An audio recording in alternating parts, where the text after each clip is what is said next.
I want to talk today about the importance of having a physical and creative pursuit. That's what it takes. Action, talent. This idea can be for anybody. And when you think about it, it's quite simple, but some people struggle with the idea. And here's my story. So basically, I didn't have the best childhood. It was horrendous. I was torn around the country, involved in domestic violence. My life was upside down. And I was subject to things that kids shouldn't be subject to. The first thing I got into when I was young was music. I loved music. The first tape I ever got was Use Your Illusion 1, Guns N' Roses, and Michael Jackson Dangerous. And I would sit there and listen to these things on a tape-recorded tape, headphone set. I just loved the rhythm. I loved the beat, I loved the rhythm of music. And I wasn't a dancer, I wasn't a singer, I didn't have a guitar or anything to practice guitar with, so I started hitting things with my hands. And there I was, just hitting things around the house, listening to music, and then one day some drumsticks came into my hand. So there I was, hitting, and learning. And by the time I got to high school, I was very good at the drums. I could follow beats in songs, especially the Red Hot Chili Peppers, which I still love to this day, and that was my creative pursuit as a young person. And I think it's so important, especially for people that have been through or going through trauma, to pick up some sort of creative pursuit. It's not a good idea to block things out, but to import something into your life that is helping you get through tough times. So there it was. I got into music and drumming, and the physical aspect of that was basketball. I got into basketball big time. All day, every day, hours and hours and hours and hours. I'd throw the ball on the roof and throw it in the gutter because I didn't have a ring at the time. I'd walk through the house and hit the walls with it. Everywhere we went, the basketball was there, and that was my physical pursuit as a young person. And then I moved out of home and lost my way. In my teenage years, it was turmoil again, just trying to survive, house to house, couch to couch. And I was sitting on my couch one day at home, all the boys and girls, and we were drinking heavily, and there was drugs around, and I saw a movie on TV. That movie, actually, that documentary was Arnold Schwarzenegger pumping iron. The greatest feeling you can get in a gym is This book saved my goddamn life. The Arnold Schwarzenegger New Encyclopedia of Modern Bodybuilding. And all my friends said, oh, it's so dumb, so silly. And looking back now, look, there's merit in that. But at that time, I needed something. No clue what I was up to, but I just started. And then in 2004, the national championships came to Tasmania, and I went in it. Got on stage, didn't get a first, second or third trophy, just got on stage. And I was so happy that I'd done it, that I'd made it.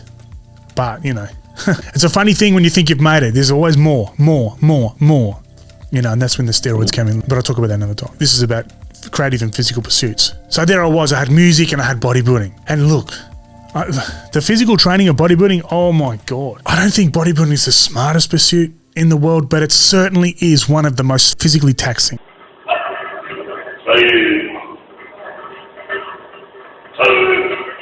24 hours a day in diet and water intake, every 2 hours eating. So 2005, and I won the IFBB Mr. Tasmania, and then 2006, I won the WFF Mr. Australia, the World Fitness Federation Mr. Australia, which got me a ticket to Germany. Went to Germany, got a 5th place trophy over there. They're just up here, actually. Over the years, I've pretty much lost every single one of my trophies, but here they are, and here's some of the stuff that's fallen off them. This was, I think, my Australian title. And this was my Mr. Universe. And see there, it says Fist 5 ST. 5th place in the universe. You know, my creative pursuit was always there. I wasn't going to be in a band. I wasn't going to be the most successful musician. So much wish, looking back, that I'd pursued music much more than bodybuilding. But anyway, there I was, winning trophies and keeping my head above water because I had nothing. After bodybuilding, when I came back from Germany and retired on the plane, in my mind, I'm done. I'm finished with this stuff. I pried myself out of bodybuilding. It wasn't easy. Got myself into Brazilian Jiu-Jitsu. It's 2022. I've been doing Jiu-Jitsu since 2007, week in, week out. It became my next pursuit. So I followed that and immersed myself.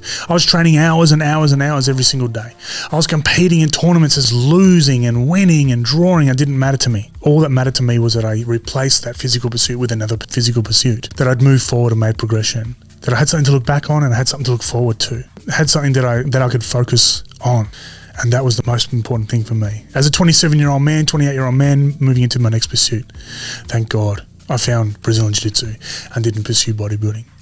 But that was my path, and I'm proud of that. The funny thing about Brazilian Jiu-Jitsu for me is that it has continued to be a massive part of my life. And just like that, we are back from school holidays here at Trojan Academy. Then I picked up video cameras. I started making films from a Brazilian Jiu-Jitsu school for social media, and I'd found my new creative pursuit. And it went on and on and on, and people started to ask me to make videos for them. And all I'd done is learn how to use my phone and iMovie. My first video camera was a Canon 70D, exact same camera that Casey Neistat used. I filmed everything. It was simply my new creative pursuit. People have said over the years that I've got ADHD. I tend to agree. I'm in the process now, nearly turning 41, to figure out what I've been through and what I'm going through, etc. But that's another completely different story. This camera filmed hundreds and hundreds of hours in boxing. I approached a friend of mine, Luke Jackson.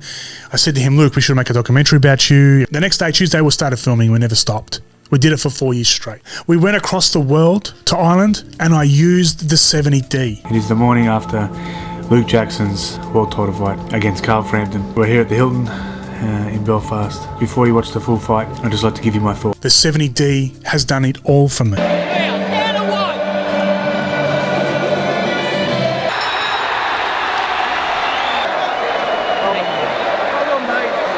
I'm now a photographer, I'll get into that in a second, but this followed me around the world. I worked with Arnold Schwarzenegger. They asked me to film him when he came to Melbourne, and oh my God, I almost fell over. Welcome back to Melbourne, honey. Even he's in shape with this camera. He's holding up a 1 pound camera with his hand.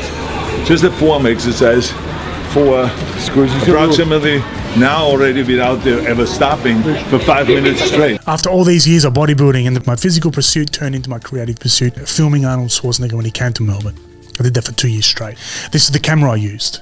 Very simple. I used automatic. With movie making, it's all about editing. If you can learn how to edit, you can make movies. At the moment, I'm in the Casey Neistat Film School, and we're learning about storytelling. And this is all you need. Matter of fact, that's not all you need at all. All you need is your phone. And everyone's got a phone these days.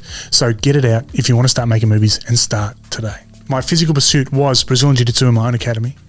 My creative pursuit was making movies. These are the things that kept me from thinking about my past. These are the things that kept me from thinking about the abandonment that I'd been through. All these things that kept me down. In 2013, my sister passed away from renal clear cell carcinoma. And without the physical and creative pursuits of Brazilian Jiu-Jitsu and creating movies, I would have been lost in that time. I was pretty lost, but... yeah, I was pretty lost, but I guess that's what this video is all about, for me at least. I needed physical and creative pursuits to get me through life. I think it's so important for youth, for anyone. When tough times come, you've got something to fall back on. I think that's a huge problem with especially youth these days, is that they're idle. Youth are being led down stupid paths of trends and all this crap, and social media plays a huge part in that. But I just think honestly, like, nowadays there's so much opportunity out there to have creative pursuits in social media, Instagram, TikTok. And there's businesses to be made. If you're watching or listening to this video, is just get out there and find a physical pursuit. Find something to get your energy out on, and then find something that's creative. Find something to use your brain on.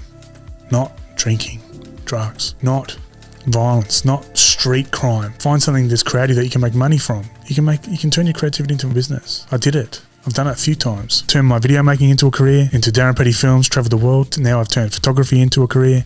Now I've got my own website, selling my photography via prints on my website. Pretty much my life lives on darranpetty.com. But look, if there's a message here, it's this. It doesn't matter what your pursuits are, as long as they're not hurting anybody. If it makes you happy and you want to do it, do it. But this is what I talk about to students at schools, about finding their physical and creative pursuits. This is what I want to use this channel for. Talk about my thoughts and what I've done in my life. I just think people should be the best they can be. So if you haven't already, or if you have no idea how to find your physical or creative pursuit, either or both, do what I did and try everything. I've quit so many times. Things that I've started that I didn't want to do. Nothing wrong with stopping something that you're half or 3/4 way through and you figure out, oh my God, I don't like this. If it's not for you, stop doing it. I've never been a person to finish something because other people think I should. I've simply found the things that I love by finding things that I hate. Try it all and you will find what you love, both physically and creatively.